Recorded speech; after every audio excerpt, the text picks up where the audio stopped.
So I'm going to read through, starting in verse 1 of chapter 20. Luke writes,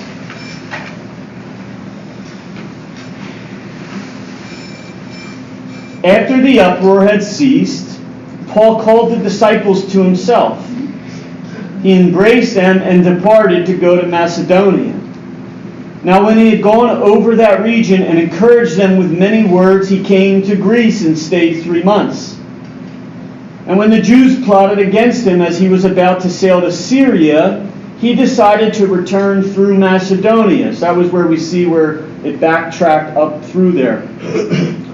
"And Sopater of Berea accompanied him to Asia. Also Aristarchus and Secundus of the Thessalonians, and Gaius of Derbe, and Timothy," he was from Lystra, "and Tychicus and Trophimus of Asia. These men, going ahead, waited for us," notice Luke is now back in the picture, "at Troas. But we sailed away from Philippi after the days of unleavened bread, and in 5 days joined them at Troas, where we stayed 7 days.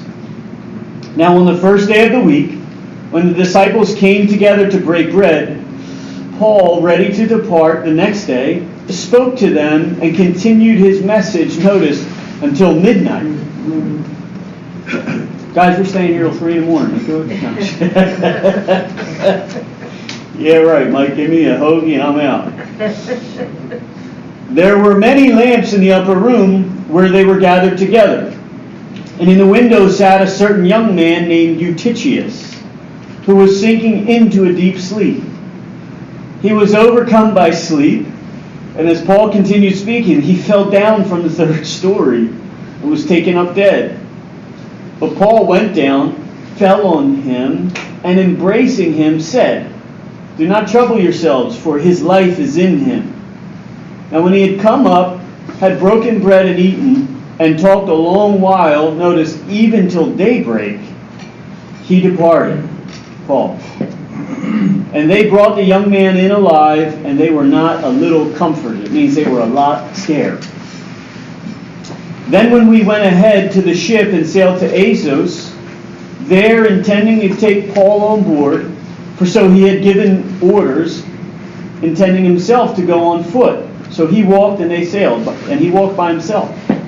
And when he met us at Assos, we took him on board and came to Mytilene. We sailed from there, and the next day came opposite to Chios. The following day we arrived at Samos and stayed at Trogyllium. The next day we came to Miletus, for Paul had decided to sail past Ephesus so that he would not have to spend time in Asia, for he was hurrying to be at Jerusalem, if possible, on the day of Pentecost." And then it says there in verse 17, "From Miletus he sent to Ephesus and called for the elders of the church." So, where we were at last week, we closed out Paul's journey at this point. He spent nearly 3 years in Ephesus, which is kind of the heels of now Paul launching out. We saw how the whole town got in the uproar in Ephesus because he was disrupting the trade with the silversmiths. And Demetrius got all the tradesmen together. And I was making the joke, I said it was the first union gathering of all the silversmiths getting together saying, "This guy's no good for our trade." And so they're really talking about it's hurting their pockets, and then they sprinkle the religious aspect of Diana of Ephesians. He's going to bring her name down. And Demetrius says himself, he says, "You know how not only here in this city, but in all of Asia, this man disrupts these things." And so we look at the whole, the tumult that goes on, and the whole theater there is filled with people, one screaming one thing, one screaming another thing, and it says that they don't even know what they're both screaming about. Everybody's just screaming, and then eventually you get this, "Great is Diana of Ephesians." For 2 hours these people are clamoring about their goddess and all these things. And they don't even know what the uproar was originally started about. And then the town clerk, the city clerk, comes in and he brings order to all of it. And what we looked at with all of that was the fact that the gospel disrupts everything. Paul wasn't in there preaching against the political system of the day. He wasn't there preaching against the tradesmen of the day. He wasn't there preaching against how you make your living of the day. He wasn't talking about any of those things. He was saying that the gods that are made with hands are not gods at all. And he was preaching the true God of heaven. And it was turning the whole city upside down. This is a city of 400,000 people. Asia Minor at the time, in a conservative estimation, is 1.2 million people. And through this one man, God is turning this whole region upside down. Their political systems are being turned upside down. Their worship systems, their systems of religion are being turned upside down. The structure of families and what is okay and what is not okay, all of this stuff is being corrected. And the challenge would be it wasn't upside down, it was right side up. And so we looked at that, how the gospel disrupts everything. How you're living before Christ, what you're worshiping in, what your belief systems are, right? What you do with your money, how you get your money. The gospel goes through and disrupts all of that. You might find yourself good in some areas, but if you're anything like I was, found myself a lot of wrong in a lot of areas. In my own strength, in my own understanding. And we looked at that. Because oftentimes in the church is scared to say, no, this is right and this is wrong. And this is true and this is error. And Jesus himself, he says, you think I came to... And we looked at the verses that people want to gloss past that Jesus said. You say, I believe everything that Jesus said, the red letters. I say, okay. He said, I didn't come to bring peace but a sword. In a house of 5, 2 and 3 will be divided. A man against his son, a mother against her daughter. And we looked at that. What does that look like in our lives, in our community? We don't need to go around beating people. The Scripture itself, the Spirit of God Himself, will bring about everything being refined. We be that testimony. And so as Paul goes through there, all of that happens, and then it kind of calms down. On the heels of that, Paul leading up to that, if you can look, you don't have to turn there, I'll look there. But in chapter 19, verses 21 and 22, it says this. When these things were accomplished, Paul purposed in the Spirit, when he had passed through Macedonia and Achaia, to go to Jerusalem. So he wanted to pass through these places first, and then he wanted to go to Jerusalem, and ultimately in his heart, it says he wanted to go, he said, I must also see Rome. So he sent into Macedonia 2 of those who ministered to him, Timothy and Erastus, but he himself stayed in Asia. So we looked at that as he stayed there. So leading up to that whole kind of tumult and all of that stuff taking place, he had already purpose in his heart. So the whole tumult, all the people coming against him wasn't the reason that Paul left. He had already purpose in his heart to go visit these churches again that he had already planted at this time. So, verse 1 and 2 say, after the uproar had ceased, Paul called the disciples to himself. He embraced them and departed to go to Macedonia. Now, when he had gone over that region and encouraged them with many words, he came to Greece and stayed there 3 months. So, Paul departs Ephesus in the fall of 57 AD, so we're right around there, with that intention that we just read in chapter 19, verse 21. He wants to go visit the churches again before he goes back to Jerusalem. That's what he really wants to do. He wants to see the churches that he planted. In chapter 20 of verse 1, where it says, so when the uproar had ceased, Paul called the disciples to himself, embraced them, and departed to go to Macedonia. Verse 2, it says, when he had gone over that region. There's so much stuff that takes place in those 2 verses that aren't in these verses here in chapter 20. I dug it out for you. You can follow me if you want. You don't have to. But I'm going to give you what's going on there. Paul, in his second letter to the Corinthians, says this. In chapter 12, verses 12 and 13. Furthermore, when I came to Troas to preach Christ's gospel, and the door was opened to me by the Lord, he says, I had no rest in my spirit, because I did not find Titus my brother, but taking my leave of them, I departed for Macedonia. So when Paul leaves Ephesus, as we look at the map, and he goes up to that port up there in Troas, he's waiting for Titus. He had sent Titus ahead because of the divisions that were happening at Corinth. So he says, Titus, go in there, make sure the church is good, bring a report back to me. So he gets to Troas, Titus isn't there. So it says there, Paul's writing that second letter, he says, I didn't find Titus there, and I didn't have any peace in my soul, so I departed and went to Macedonia, which is the church at Philippi. Later on, he says this in chapter 7 of the same book of 2 Corinthians, verses 5 through 16. He says, "For indeed, when we came to Macedonia, our bodies had no rest, but we were troubled on every side. Outside were conflicts, inside were fears.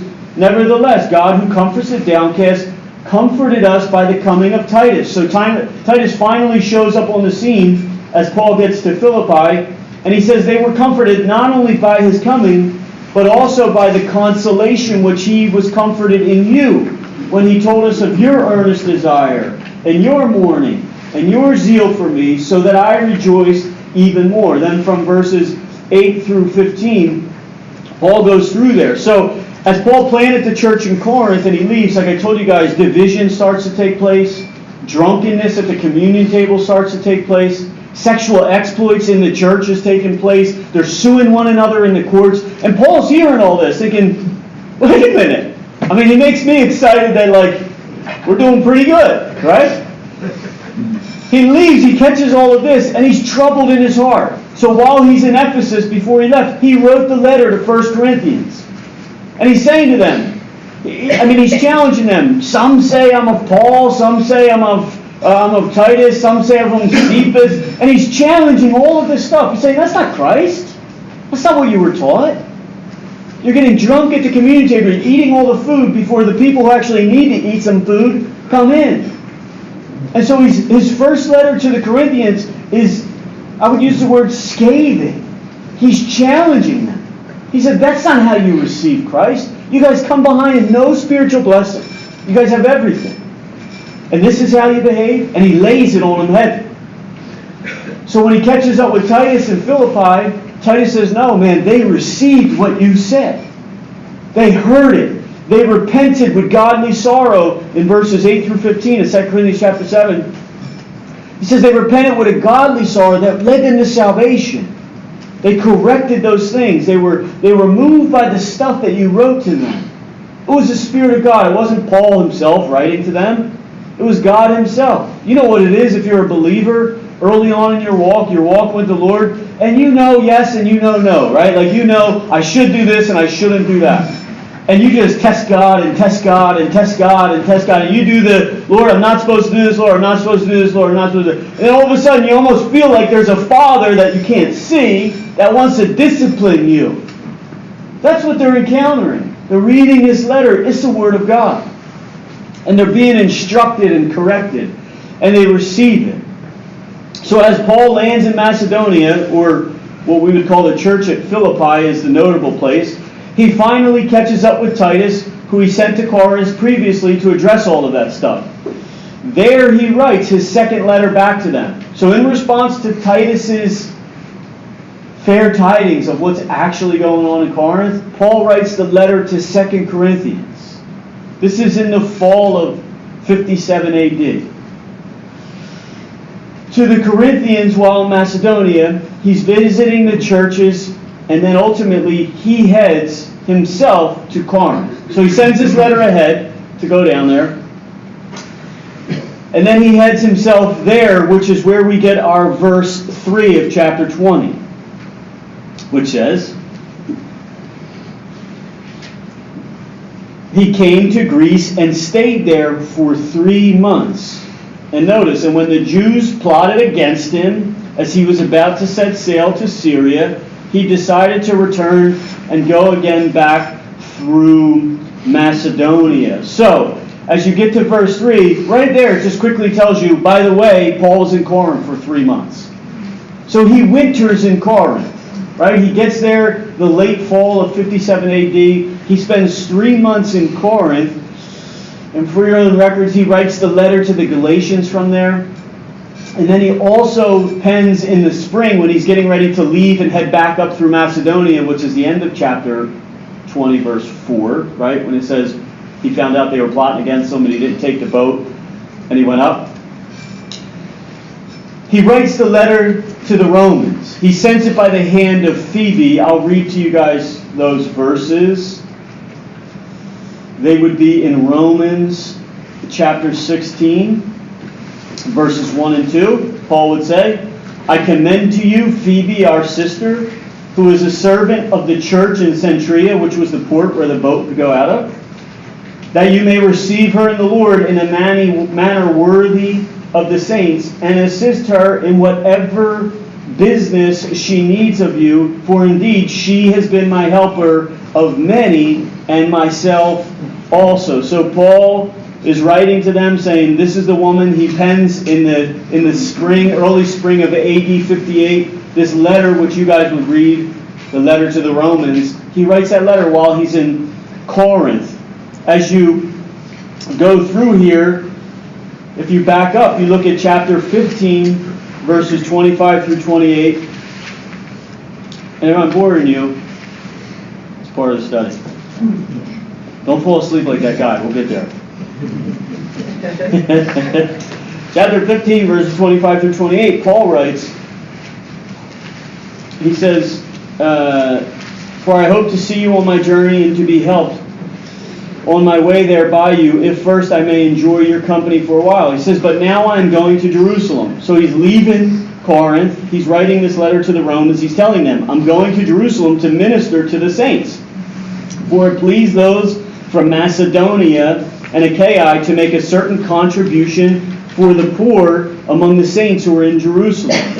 It pleased them indeed, and they are their debtors. For if the Gentiles have been partakers of their spiritual things, their duty is also to minister to them in material things. So, as we start there, the first part of what we're looking at here is kind of the broadened picture of what's going on in verses 1 through 4. So you had this quick snapshot of 6 months, and it was important to see through what was actually going on in that time. The letter to the Galatians is written. The second letter to the Corinthians is written. Paul, from wintering in Corinth, writes the letter to Romans and then sends it out in the spring of AD. And the whole point of Paul going through these regions to all the Gentile churches is because the church in Jerusalem is in need.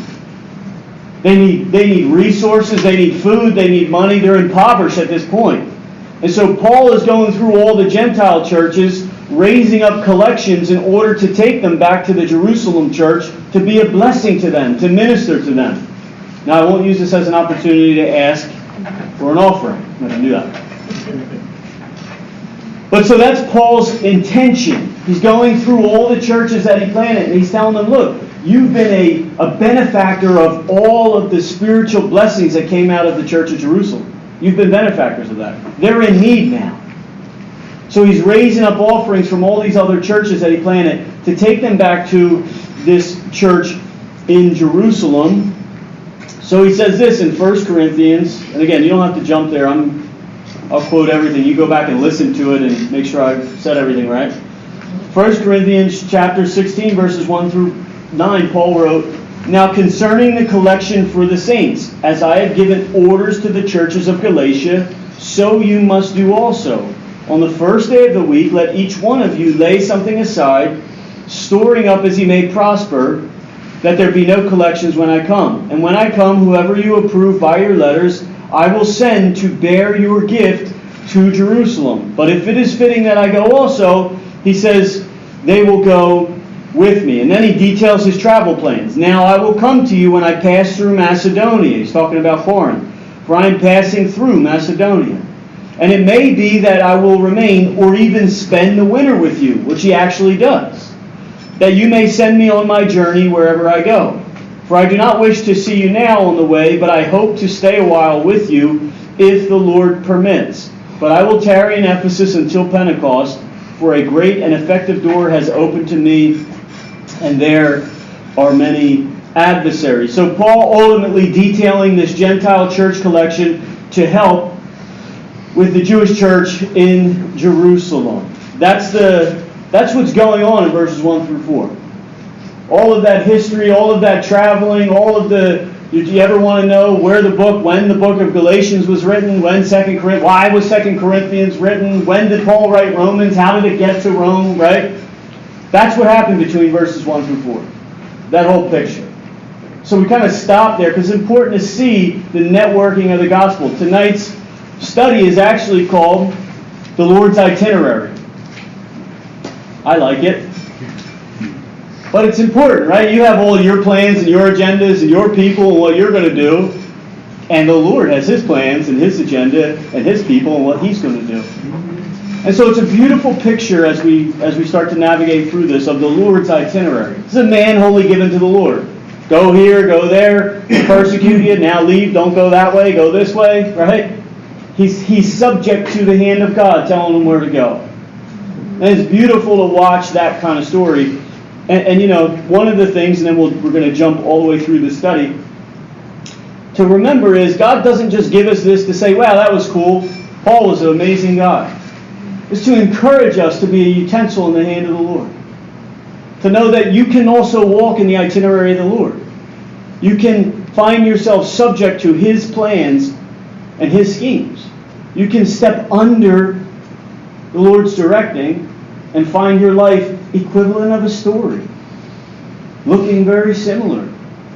Kind of, I didn't set in until like Saturday night as I'm just on foot around Antigua that I'm in Guatemala. I'm like, wait, that guy does not know one word of English. Like, he really isn't playing like, no speakers, you know, he's not doing that with me like somebody in North Philly would. This cat don't know one word of English. They start setting in, I'm like, oh, you know, you're looking around. But you can in your life, in your community, in your family, at your school, at your place of work. You can find yourself in the itinerary of the Lord. So it's important. Again, in those 4 verses, all of that was taking place through this man. So, moving on from there, verses 4 through 7 say this. And Sopater of Berea accompanied Paul to Asia. Also Aristarchus and Secundus of the Thessalonians, and Gaius of Derbe, and Timothy, he was from Lystra, and Tychicus and Trophimus of Asia. These men, going ahead, waited for us at Troas. So they make their way back to Philippi, ultimately probably to the port there. And most of the guys go on ahead of Paul and Luke to Troas, the port on the opposite side. It says, but we, Luke is writing, sailed away, in verse 6, from Philippi after the days of unleavened bread, and in 5 days joined them at Troas, where we stayed 7 days. Now, verse 7, on the first day of the week, when the disciples came together to break bread, Paul, ready to depart the next day, spoke to them and continued his message till midnight. So, verses 4 through 7, you get this picture of this band of brothers that is, you know, I always like to think of when God grabs a bunch of people, He just snags them. He doesn't, you guys know the phrase, He doesn't call the qualified, He qualifies the called, right?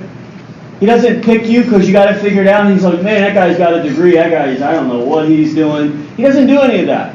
I always look at it like in the hand of God in regards to who God is and who we are. He just snags a ragtag bunch and sends them on their way. He's got Sopater of Berea. You know, these guys are all from different cities, as it were.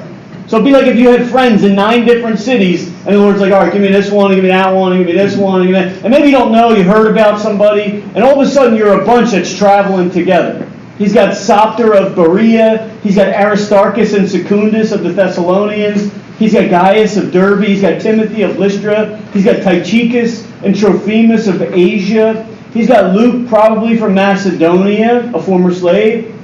And he's got Paul from Tarsus. And Paul preaches a message from day until midnight. That's the picture we have here. I'm thinking, man, I torture myself to try to put something together for 45 minutes. This cat just stepped on the scene and laid something out for 8 to 10 hours.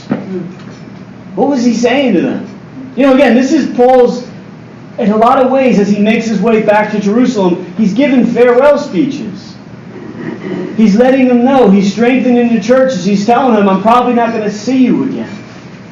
Think of the people that you love. Paul's daily concern. You know, you chalk up all the things that God allowed him to go through. And he says, beyond this, the thing that constantly weighs on him is his concern for the churches. And so as he's making his way back, very keen to the fact that he's probably not going to see many of them again, what is he saying to them? What would you say? People you love. The things that, you know, the fellowships in your life, the people that you care about. I'm not going to see you again. How do you strengthen them? You know, all of these people looked to Paul. They didn't think of him as a stranger. He was a source of spiritual blessing. No doubt he was a symbol of courage and strength, a hope of faith, a demonstration of the supernatural. He sat with them for 8 hours and taught them. That's incredible. I would pass out. I'm already thirsty. I need some water. Don't give me one. I got one right here. But he sits with them. And he talks with them. And then you have this scene broken out here, verses 8 through 12 say, there were many lamps in the upper room where they were gathered together. And in a window sat a certain young man named Eutychius, who was sinking into a deep sleep.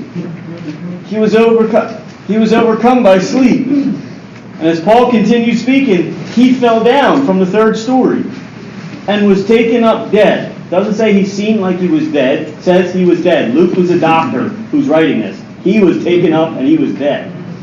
But Paul, and the grammar is, went down after everybody else, fell on him, kind of like Elisha and Elijah did. You guys go back in the book of 2 Kings, I think, where he fell on the dead man, laid on him, and embracing him said, do not trouble yourselves, for his life is in him. Now when he had come up, he had broken bread and eaten and talked a long while. Notice, this happened after midnight, and then the kid gets healed, he comes back to life, and it says they break bread, they have dinner. Paul goes back to conversating now. So first he was directing them, instructing them. Now he's in the manner of conversation. It says even until daybreak. He's spending time with them. Garrett and I constantly joke. I'm like, brother, I'm leaving early tonight. You stay. When I say early, like I get home like midnight every Thursday. Just free information. If we're doing good. I'm like, you say. No, he's like, you say. I'm like, whatever. Neither of us are going to end up leaving early anyway. But Paul's there. He teaches all day. He talks all night, even to the morning, it says. And they brought the young man in alive, and it says they were not a little comforted. So, Paul preaching this message. They're in an upper room. No doubt there's windows open. You have oil lamps and you have torches. That's how the room is lit up. They don't have electricity. They don't have LED lights. They don't have all of that clean energy, efficiency. They got none of that going on. It's a smoky kind of room with oil lamps and torches going. And Paul's in there teaching from afternoon until midnight. And so like some of you, if I go like an extra 10 minutes, you start doing like this. That's the grammar. It doesn't say he just conked out. It says he fought his sleep. So you know that, like you're like this. And then finally you lose the battle. You're boom. Some of you write the Bible goes whoosh, right? And then you. Well, this guy's Bible didn't fail. He fell. He fell out a 3rd story window and died. That's what happened. We're going to start a Bible study on the ledge of 3rd story. Keep everybody awake. You know what's interesting? His name in Greek means fortunate. And I'm thinking, all right, Lord, I guess what's fortunate is the fact that this man, Paul the Apostle's there who can lay on him and bring him back to life. It's almost like God knew when his mom was naming him. Call him Eutychius. So he don't fall asleep during Bible study and die, but the guy there that he fell asleep listening to is going to bring him back to life. He's fortunate. Right? But that's the scene. And it says, as Paul is then getting ready to depart, it says they're not a little bit comforted. So they're freaked out. That's the idea. They're like, what is going on here? Right? They're like, you hear something about somebody, then you're with them and something crazy happens, you're like, man, all that stuff must have been true then. Right? That's what's going on. They're all like, the kid was dead. You know what's interesting, the grammar as it says this young man, it means, and the scholars go back and forth, but it can mean a boy between the ages of 8 and 14. Sitting there listening to Paul. That's remarkable. Fight and sleep to try to listen. And he fell asleep at night. That's when I start to spend time with the Lord, right? That's my own confession. And I'm falling asleep like 20 minutes in because I didn't spend time 8 hours with the Lord. I'm 20 minutes because I just tack him on, right? This boy is there all day listening. The Lord spares him. So, that whole scene takes place.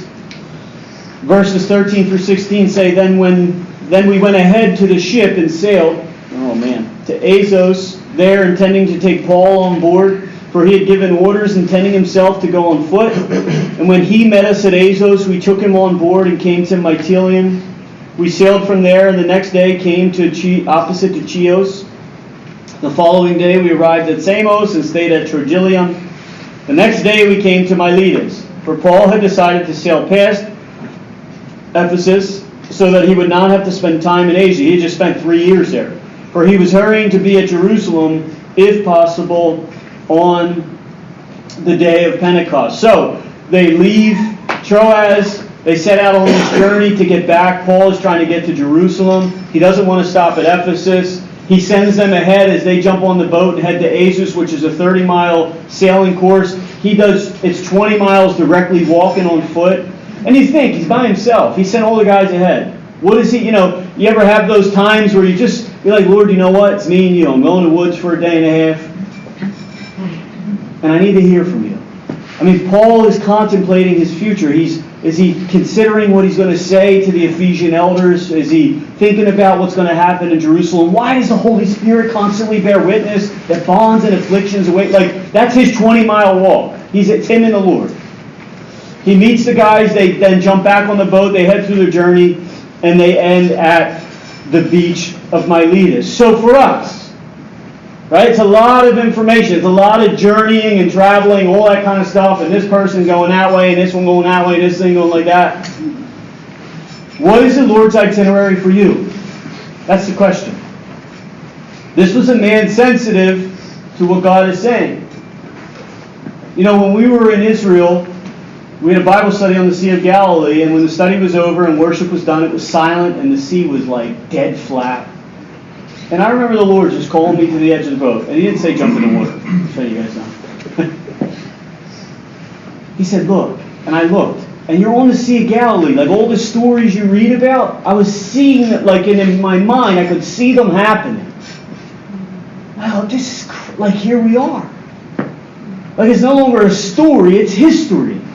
And he said, Michael, I'm not God who was here. I'm Emmanuel. I'm God with us. I'm with you. And so this man, Paul, is a man the Lord had already ascended and went to heaven. This is a man, again, anointed and chosen by the Lord for you and I. Same Holy Spirit we have access to. Same ability to have sensitivity to the Lord. Same opportunity to spend time in His Word. A whole lot for a lot of us than Paul. A whole lot less opportunity of persecution. Right? We got to fight our blanket, not people. We got to fight the TV or the cell phone. Not angry religious Jews. That's what we're fighting. And so the question for you and I is, what is the Lord's itinerary for us? For you, for me. The word itinerary means a planned route or journey. You say, well, Mike, what do you mean? What is the Lord's planned route or journey? I'll read to you what His Word says. In Psalm 139, verses 13 through 16, He says this: For you formed my inward parts, you covered me in my mother's womb. I will praise you, for I am fearfully and wonderfully made. Marvelous are your works, and that my soul knows very well. My frame was not hidden from you when I was made in secret, and skillfully wrought in the lowest parts of the earth. Your eyes saw my substance, being yet unformed. And in your book they were all written, the days fashioned for me, when were none of them. When as yet there were none of them. So the psalmist is saying, God knew you before you were formed, and your days before you knew any of them. That's what he knew. Ephesians chapter 2 would say this in verse 10. For we are his workmanship, created in Christ Jesus for good works, which God prepared beforehand, notice, that we should walk in them. Doesn't say that we have to. Doesn't say that we will if we don't want to. It says we're his workmanship. The word is poema. We're his love letter. And we're created for good works that he has prepared beforehand. That we should. Again, that's a huge word. That we should. Doesn't mean that we will. That's part of it. What are we doing in regards to walking in the Lord's itinerary? The other thing that's beautiful, you got 9 guys from all these different places. It's not just God has this thing for you, and you're going alone, and you're going to be lonely, and there ain't nothing going on, you just got to do it, and everybody's going to hate you, and you're just Christian and nobody likes. There's a whole family that surrounds you. There's 9 guys from all these different cities, like 6 different cities that are joined together. So in regards to the itinerary, the next question, who are you going with? Right? If your fellowship is with a lot of people who aren't walking in the Lord's itinerary, it's a good thing to think about. Who are you journeying with?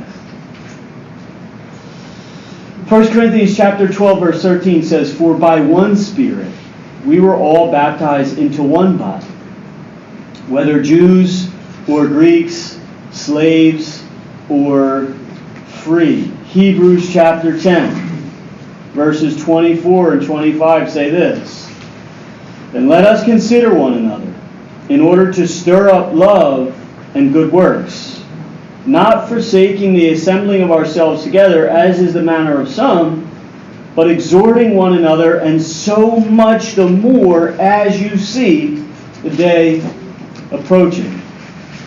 So these guys, they're on foot, they're on a boat. They're by land, they're by sea. They're being persecuted, they're having success. They're getting sent out 1 ahead, 2 ahead, 3 with this group, 4 with that group. They're coming back together. Right? They're flexible to the Lord's leading. They're sailing out of Philippi. Everybody goes but Paul and Luke. The other 7 guys don't get all upset because they're like, well, why did Paul pick Luke? Is he his favorite? Right?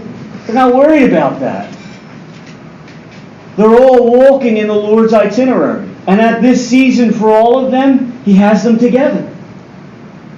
There are some people who are going to be with you for a season in life, and there are some people who are going to be with you for this entire journey until we get to the other side. That's the reality of the walk. He has a planned out course and agenda for your life. Right? It says a man can plan his steps, but the Lord determines his path. You can try to figure out and write everything in what you're going to do. And God has such a far greater plan for each of us. It's a matter of setting the time aside and hearing from the Lord and saying, okay, Lord, in effect, what's your itinerary for me? Then you're not with, you don't end up with people where you're fighting constantly and arguing, and this one's living and saying, now you're like, oh my gosh, what is going on? You're walking in the way of the Lord. And sometimes in your walk, like Paul, everybody gets on the boat and takes the 30-mile sail course, and you walk alone with Jesus. That's sometimes part of his itinerary. And those are beautiful times. There's times where you're all joined together, yet God has called you, like Paul, to go all the way to Jerusalem. And they're all telling him, don't go. They're sad. And he's like, I have to. Because he's subject to the hand of God. There's this planned course. He was created in Christ Jesus for good works, foreordained that he should walk in them. So, I'll close tonight with that question. What's the Lord's itinerary for you?